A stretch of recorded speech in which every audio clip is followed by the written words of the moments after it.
Okay, Alexander, we are here starting the third Duma now, middle of 1907. And we've done videos in the past where we've reported on the first Duma, and we've had the second Duma as well.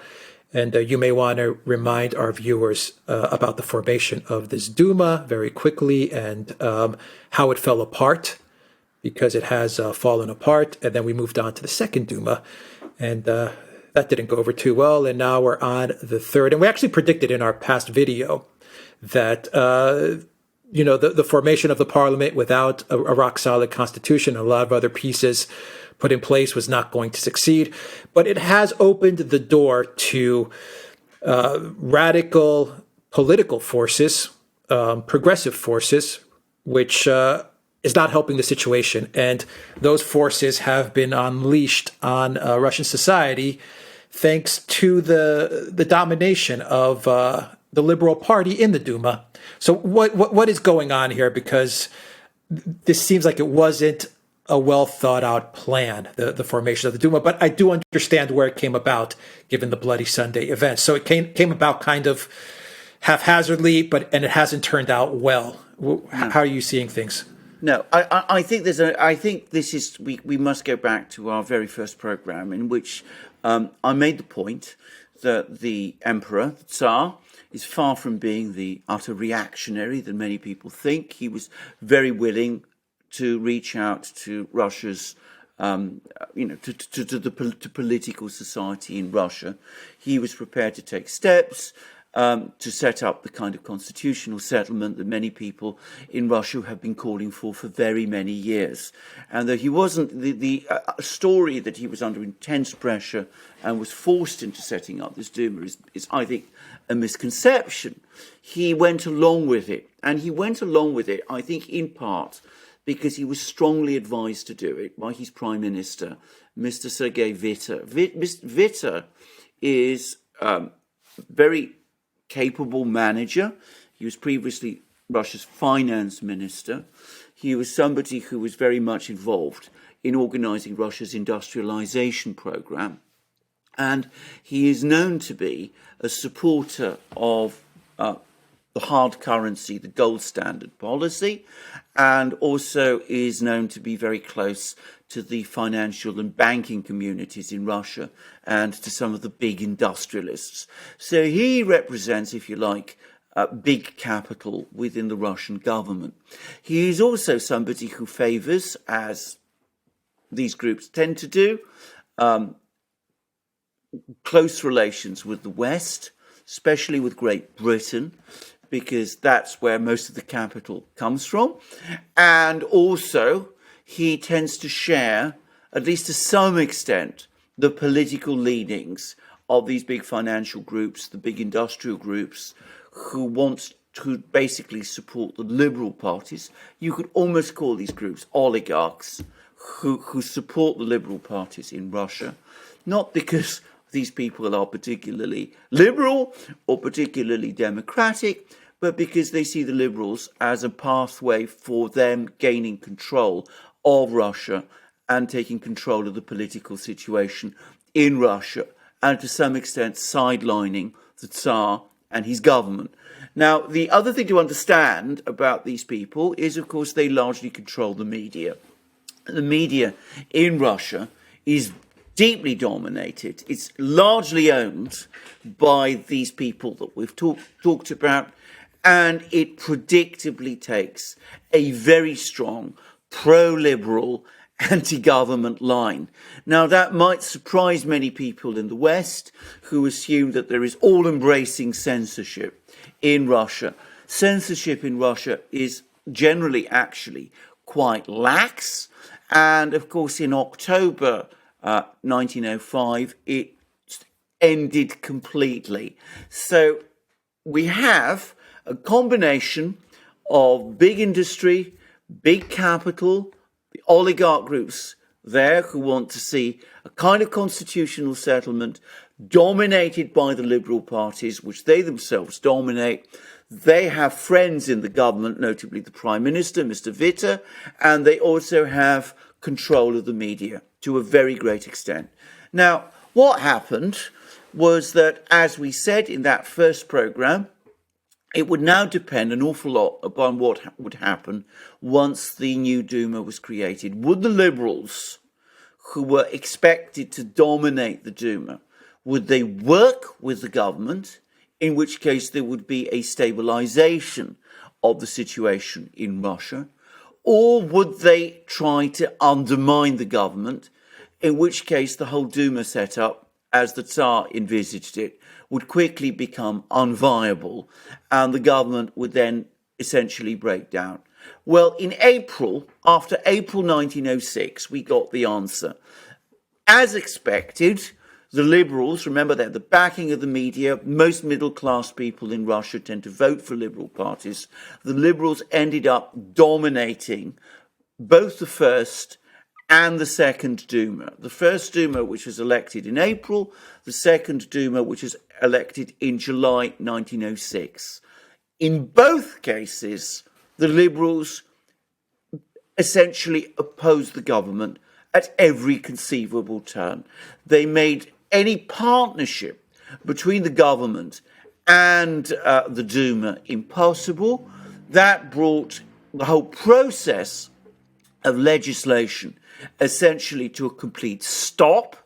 And of course, it also meant that the government found it increasingly difficult to finance its activities and to run a budget. Well, what happened was that in July 1906, the government decided to dissolve the first Duma with its liberal majority. It's, by the way, I should say that the liberals are brought together in a party called the Cadet Party, but it is the liberals we're talking about. The liberals, the Cadet Party is the party that embodies liberal tradition in Russia. So it dissolved the first Duma. The liberals fiercely objected. They called for a general strike. A group of them went to an area of St. Petersburg called Vyborg and issued a manifesto there, which is called the Vyborg Manifesto, calling for mass protests and strikes against the government. The country remained quiet. People paid absolutely no attention, exposing how shallow support for the liberals in Russia really is. There was a second election in Russia in February 1907. That brought about the second Duma. That Duma also was dominated by the liberals, though with a reduced majority as compared with the first Duma. That again pursued the same policy of obstructing the work of the government. And what the government did eventually in June is that it dissolved it. It called in new elections under a new electoral law. And both because this new electoral law is more favourable in some respects to the government, but also, I suspect, because of general exasperation across Russian society with what the liberals have been doing. The third Duma, which has now been elected, has a solid conservative majority that seems much more willing to work with the government. So we've had 1906, in effect, a wasted year, a year thrown away, as the liberals have tried to leverage their position in the Duma to marginalise the Tsar, to basically displace him from his position as carrying out the proper functions of Russia's government. And of course, in June 1906, the 1907, the Tsar and his Prime Minister, Mr. Stolypin, his new Prime Minister, Mr. Stolypin, actually accused the liberals in the Duma of trying to organise a coup, an actual coup d'etat to overthrow him and essentially to overthrow the Tsar, or at least to reduce the Tsar's powers and to establish themselves as the government of Russia. So that created a political crisis, and this decision to dissolve the second Duma and to call new elections, which has now resulted in this third Duma with a solid conservative majority. So a reckless policy of confrontation by the liberals with the government and it's ended in total failure. The government is still there, the liberals are largely discredited, and there's a conservative Duma. But there has been a major price to pay, because at the same time as the liberals were obstructing the work of the government through the Duma, they were also actively supporting the revolutionary parties, the revolutionary movement in Russia, which, always remember, is a movement which is fully willing to use terrorist methods. I mean, they carry out assassinations, including against members of the government and members of the Tsar's own family. So they worked with this revolutionary movement. They actually allowed members of the revolutionary parties to actually be elected to the first and second Dumas on liberal tickets, pretending to be liberal MPs, but they were actually members of these parties. And of course, that has increased destabilizing atmosphere within Russia. And of course, it strengthened these revolutionary parties, ultimately undermining the liberals themselves, because they've tried to use the revolutionary parties to further undermine the Tsar as part of their strategy of tension. And what they've actually done is that they found that they have a revolutionary movement that they're not fully able to control. But it doesn't look as if they're prepared to learn any lessons from that. On the contrary, all the indications are that they're going to double down on that policy. So a total failure by the liberals over the course of 1906, but one which has created tensions, increased tensions in Russian society, but which has also left the liberals themselves discredited. Yeah, it's really interesting how the liberals use these revolutionary forces to kind of stir up the fringes. They pander to them in order to gain further support. But that support is from very fringe movements, very violent movements, very radical policies that they bring into the liberal umbrella. But the Liberal Party, they're still fine with it, because for them, they believe they can, one, control these fringe forces, and number two, for them, it's all about power. So yes, it doesn't matter what the policies of these people are. They will pander to them, even though it's a small group of people. They will pander to them if it means that they can stay in power. But what we've seen is that with each consecutive Duma, the first Duma, the people thought the liberals would be able to do some good. The second Duma, they said, okay, they're not really administering and governing properly. And, it just goes to show they start out with a lot of support, but then when people see the results of their governing, they say, okay, these guys are clowns and they really can't do much with actually administering and governing a country. And so, the utopia that the liberals sell is, kind of that bubble bursts for a lot of people. And they say these guys aren't realistic. They just don't know how to govern. But it worries me that they will actually pander to these radical progressive forces, because you open the door to some very clever revolutionaries who understand how to use protests, violence, in order to get power in a way that I think these moderate liberals, I guess you can call them, don't quite grasp. No. They don't comprehend. Absolutely. I mean, the liberals ought to have learnt their lesson after the first Duma was dissolved, because the first Duma was a total failure. The Tsar dissolved it. And as I said, instead of, accepting that he had a legal right to do that, they come out and they call for, general strikes and protests across Russia. And what they found was that no one supported them. I mean, there was complete tranquility across the entire country. That should have warned them that they are not actually supported across the country in the way that they imagine to be. They imagine they are. And far from learning from that mistake, on the contrary, they doubled down. So when the second Duma came along, and as I said, their position in the second Duma was much weakened as opposed to the first, but they were still there. They nonetheless repeated exactly the same strategy as before, And we saw that the Second Duma was dissolved, and the Tsar called new elections, and the Third Duma is much more conservative and seems to be much more willing to work with the government. Now, the problem is that not only have the Liberals not learnt about this, but of course they are trying to control this revolutionary movement, as I said, which does quite often have a terrorist side, people who are prepared, as I said, to carry out assassination attempts against members of the Tsar's family, against ministers and things of this kind. And the Liberals don't seem to understand that trying to control a force like that is ultimately impossible, because these people who they think they are manipulating have minds of their own, and some of them, I should say, are extremely clever. We're going to come to some of them in a moment.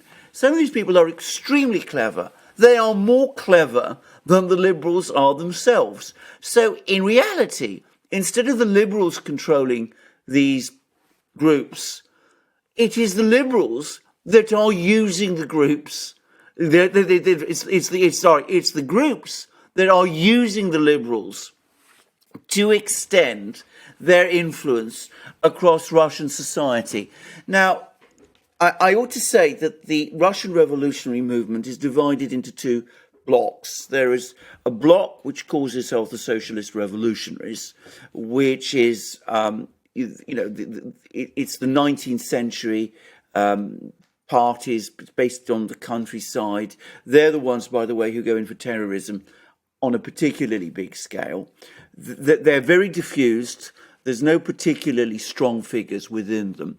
The best known is a man called Kerensky, but I know many people consider him to be actually a lightweight. He's a very fiery orator, but most people question whether he's really a person of much substance. The other side, which is now urban-based and which tries to base itself on the working class in the cities, the industrial working class in the cities, is much better organised. It's smaller so far, but it's much better organised. It's avowedly Marxist, and it is divided into two groups. One is called the Mensheviks, which is led basically by a man called Julius Martov, with his friend and associate, a person called Lev Trotsky. Trotsky's said to be a more radical person than Martov.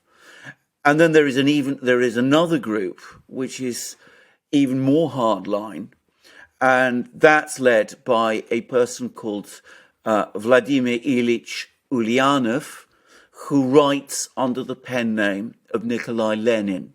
Now, I know that the Tsar's police, the people who are in charge of keeping track of what goes on in Russia, the person that they have identified as the most dangerous individual within the revolutionary movement, they consider him exceptionally intelligent, exceptionally brilliant, and they are aware of his very real organizational skills. The person they're really concerned about is Lenin. And I understand that within the headquarters of the police, which is in a building on the Fontanka Canal, there is a wire diagram. I've actually seen a copy, which sets out all the various elements of the revolutionary movement. And right in the middle, there's a bubble of the person who is, to be most watched, and that's Lenin himself. Now, the thing to understand about Lenin is that, of course, he is a much cleverer operator than some of these others. He has been quite open about the fact that he is using the liberals to undermine the system, because he expects that when chaos comes, he will be in a much stronger position to ride it than the liberals will be. So the liberals think they are using him, but it seems much more likely, and it seems to me, as I say, he's a much cleverer man than they are, it seems much more likely that he will end up using them. Yeah, Lenin knows what's going on. The liberals are sleepwalking to to disaster. Is there any truth to the fact that Lenin's brother was involved in an assassination attempt, and he was killed? So there may even be an extra layer of bad blood between the Tsar and Lenin. Absolutely. Lenin's brother, Alexander, was involved in a conspiracy to murder the Tsar. As I said, we were talking about a revolutionary movement which has, as I said, a terrorist side. Lenin, by the way, claims that he's against terrorism, but in fact, we know that his faction, like all of the other factions of the revolutionary movement, are fully prepared to engage in terrorism when they need to, and also in illegal activities. One of Lenin's associates, one of his followers, who is a man called Joseph Jugashvili, who sometimes uses they all have these revolutionary names. He's most often known within the Russian revolutionary movement by the name of Koba, but he's also occasionally and increasingly apparently preferring to call himself Stalin, probably in order to identify himself a bit with Lenin. Stalin, by the way, means the man of steel. Anyway, let's call him Stalin, because as I said, that's the name he's increasingly using. He's been involved in a whole string of bank robberies and other events in the Caucasus, which are, straightforward, violent expropriation of money from banks, with the proceeds going directly to Lenin's party. And Lenin knows all about this, and he proves it, because, as I said, he supports what Stalin is doing. So, every part of the revolutionary movement in Russia, the radical revolutionary movement, is prepared to use violence and use, what you call direct action. And his brother, Lenin's brother, Alexander, was certainly involved in trying to assassinate the Tsar, and he was himself caught and was executed, and it's widely believed that Lenin himself, as a result, has, on top of everything else, a personal grievance against the Tsar. Actually, it was the Tsar's father that Alexander tried to kill, but regardless, he's got a personal grudge against the imperial family. He denies it. He pretends otherwise. I think nobody who really knows him really believes that factor isn't in play. Going back to the liberals, it's important to say that when revolutionary terrorists, for example, get arrested, they are defended in court by lawyers who are provided by the liberal parties, and paid for often by the liberals themselves.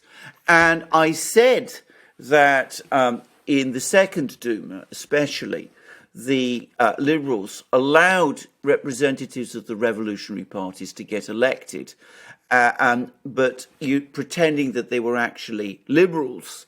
What eventually caused the Tsar to dissolve the Second Duma was that his Prime Minister Stolypin wrote to the liberal parties and the liberal leaders and said, look, you've got 55 people amongst you who are clearly revolutionary agitators and violent criminals. You must get rid of them because, they are a danger. And the liberals outright refused. So, they still play this game. They think they are using the revolutionary parties. And as I said, in reality, and I have to say this, I know that there are people in the police agencies who are very conscious about what an exceptionally tough and clever man Lenin is. It's much more likely that he is actually using them rather than them using him. And bear in mind that Lenin and his group, and of course the other parties, the other revolutionary parties as well, in a way, they are there on the ground. They have their activists on the ground, their community organisers, people of that sort, organised in factories, organising in communities, doing all that sort of thing. They're able to disseminate their ideas on the grassroots. They're able to win supporters there.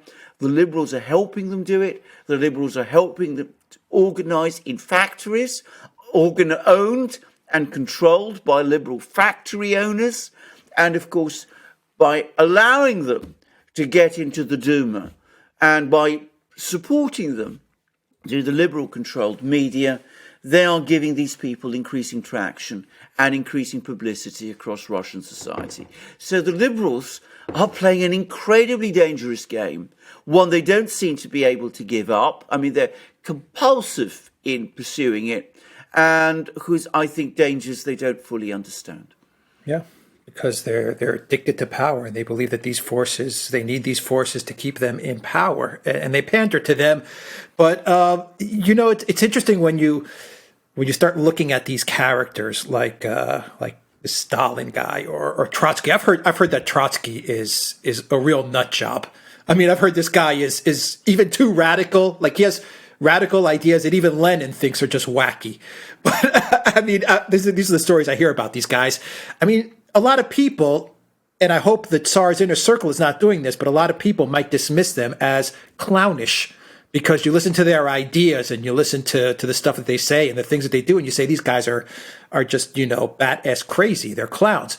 But I have a feeling that they should not be underestimated.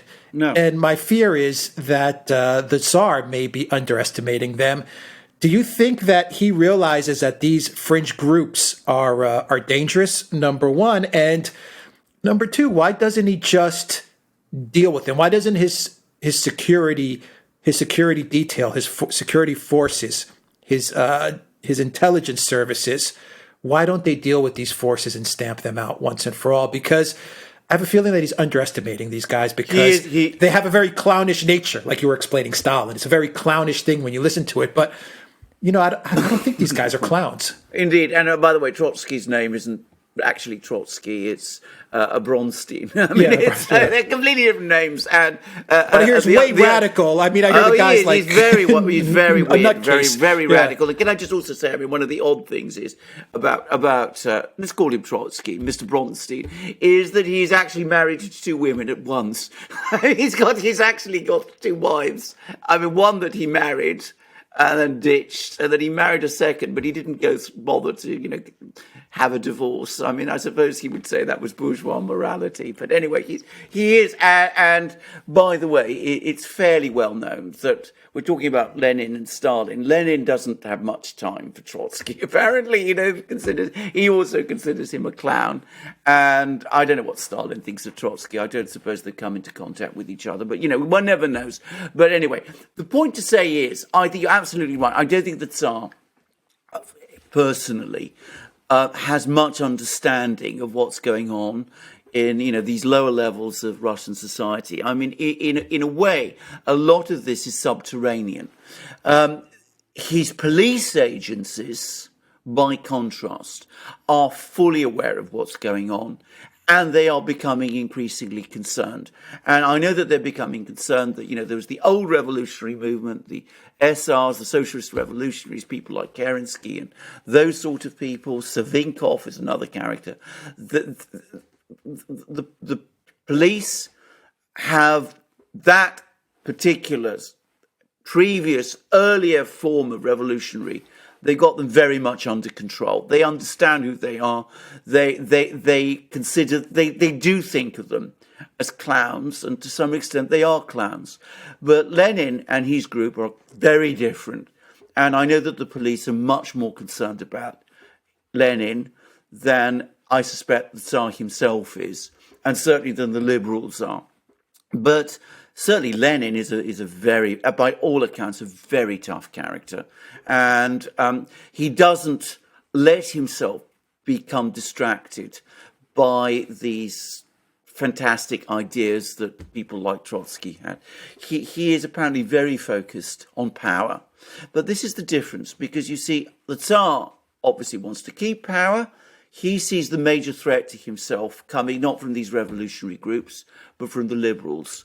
The liberals also tend to see the Tsar and his government as their enemy, and they think that they can use these radical revolutionary groups as sort of, activists community organizers, people they can use to stir up trouble on the streets in order to create an atmosphere of tension, in order to get concessions from the Tsar. They don't understand, again, as I said, that in fact it's those groups that are using them.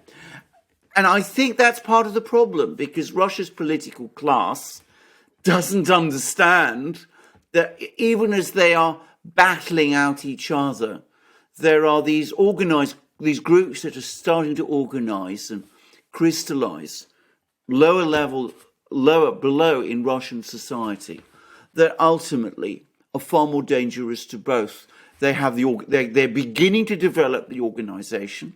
The liberals are letting them do it, and they are able to sort of establish themselves in factories, in shipyards. Apparently, they're starting to spread their influence into parts of the armed forces, including the fleet.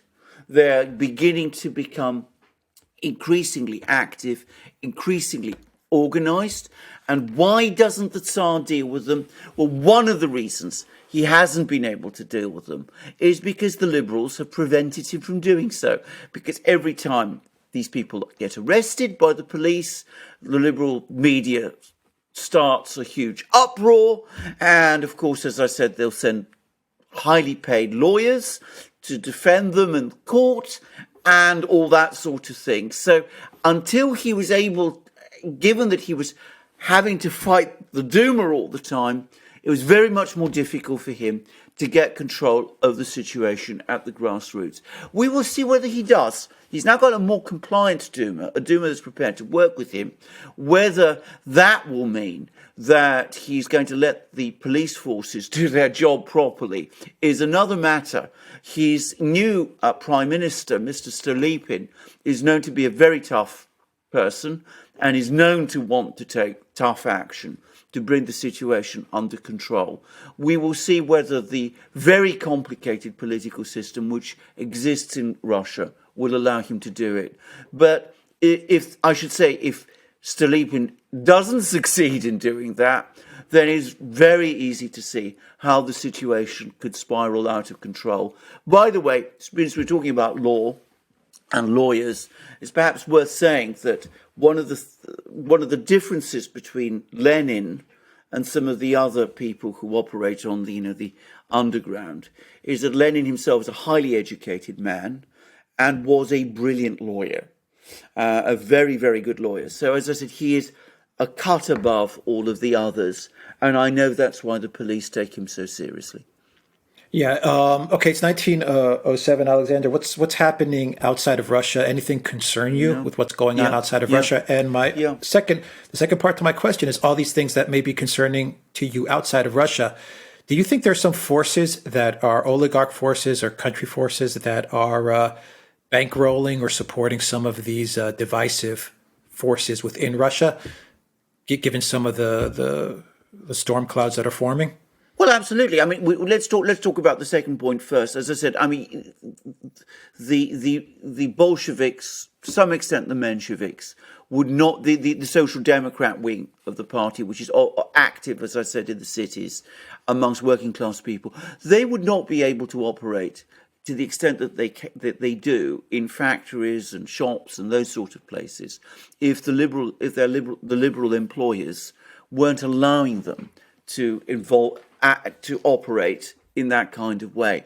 And I would add that there is it's well established that some powerful oligarchs are actually providing direct funding to some of these groups. Now, I talked about Lenin.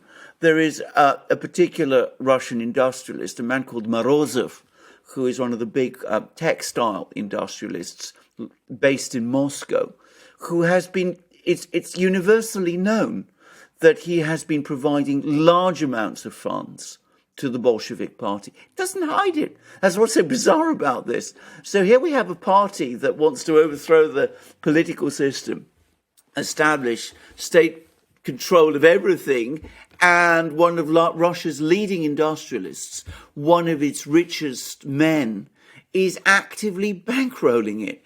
As I said, it's all part of this strategy of tension that the liberals are pursuing in Russian society, they want to keep the situation in Russia tense, because without it, they don't believe they can gain power.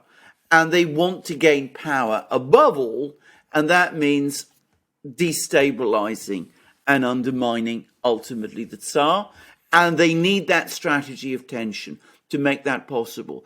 If everything in Russia is stable, the country lives its life, well, then there's no need for the liberals to take power, because the country is doing perfectly well without them. And that's what they are frightened of most. Now, let's turn to the international situation. I said that liberals want, and the oligarch groups that back them, want a closer alignment with London and with Britain and France, in effect, with the Western powers. And that is exactly what they're getting, because their influence on the government remains extremely strong. And the international situation remains very tense. There's Germany, which finds itself, is the rising power, but it finds itself confronted by the established powers, Great Britain, and to a great extent France.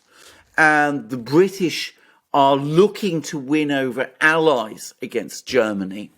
And this year, 1907, they've achieved it, because they've managed to forge this agreement with Russia. It's called the Anglo-Russian Convention, which basically aligns Russia with Britain against Germany.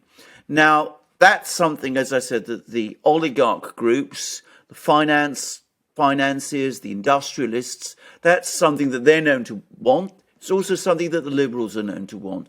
And it's also something which factions close to the Tsar within the court, including his mother, who is no sort of liberal, also want. His mother, as you remember, she's Danish. She's very antagonistic to the Germans. I know that there are conservative people close to the Tsar, people like the former Interior Minister, Mr. Duran, who played such an important role in bringing the situation under control in the winter of 1905-1906, who think this is a major mistake, a major wrong turn, that it aligns Russia far too much with the Western powers against Germany, whereas Russia's interests are better served by preserving peace, and to preserve peace means maintaining some kind of equidistance between Germany and the West. Now Russia is becoming locked into an alliance system with the West, something that the liberals want, because which potentially means that Russia could, over time, lose control of its foreign policy. And the other factor that's pushing Russia into doing this is that because of the political crisis and because of the obstruction in the Duma, the government came very close at one point to running out of money. So they had to float a massive loan on the French bourse, the Paris bourse. A lot of it brought in British capital and French investors, and that has also meant that Russia is now financially more tied to the West than the conservatives would like it to be. So Russia's been pulled to some extent against its own interests into a Western orbit, and there are concerns that it's going to lose control of its foreign policy. Yeah, alliance systems, they don't end well. No. All right, we'll leave it there, and we'll continue to follow this story, the Duran.locals.com. Take care, everybody.